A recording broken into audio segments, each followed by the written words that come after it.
Donc nous sommes avec Wilfried et Corinne, c'est ça? C'est ça. Wilfried Drijard et Corinne Dutour, vous allez être engagés au 205 trophées.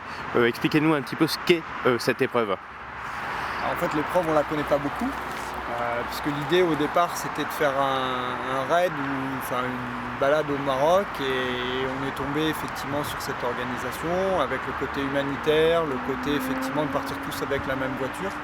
Ça, c'était plutôt quelque chose de positif pour essayer de faire avec un budget raisonnable. Et au vu du 4L Trophy qu'on connaissait par le fait que mon fils l'a fait il y a quelques années, on s'est dit pourquoi pas, et voilà comment on s'est lancé dans l'aventure. Alors justement, vous êtes dans l'automobile aussi, tous les deux d'ailleurs. Qu'est-ce qui vous a séduit justement, qu'est-ce qui vous séduit dans cette épreuve? Le côté, je sais pas... Alors, le côté humanitaire, mais le côté le sable, moi c'est quelque chose qui me fait... ça me fait briller les yeux, et moi je l'ai jamais fait. Wilfried il l'a fait en moto, pas en voiture je crois. Donc c'est une expérience qu'on va partager du coup à deux, et on fait du rallye dans la vie déjà. Donc on partage déjà ça ensemble, donc on va partager 15 jours confinés dans la voiture.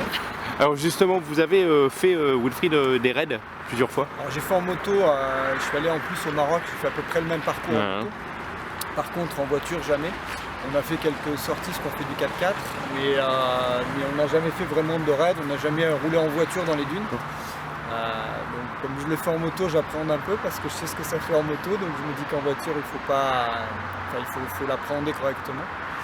Mais je crois qu'après c'est pas une course non plus, l'idée c'est vraiment de faire un raid, d'avoir effectivement en même temps ce côté humanitaire qui est plutôt sympa. Et puis se faire plaisir et profiter. Et tout ça effectivement avec une organisation et pas à l'aventure. L'objectif justement que vous vous êtes fixé, c'est se faire plaisir, vous l'avez dit? Oui, c'est vraiment se faire plaisir, c'est passer du bon temps, essayer d'éviter d'avoir des problèmes mécaniques, donc c'est pour ça qu'on travaille plus à sécuriser, fiabiliser la voiture. Et puis voilà, et puis rentrer heureux, content et avec la voiture. Une nouvelle personne. Ouais, justement, il y a plusieurs équipages de la région qui le font, hein. Ça c'est un point positif aussi pour vous? Alors on a des copains qui le font, on a démarré l'histoire ensemble, et apparemment ils ont retrouvé un autre couple qui est aussi de la région, donc voilà, ça va forcément nous rapprocher, et puis même je crois qu'il y a 100 et quelques voitures, mais 130 voitures ou un truc comme ça, donc forcément il y a du monde. Donc on voit, vous êtes prêts, la voiture est prête? Enfin prêt pour le départ du coup?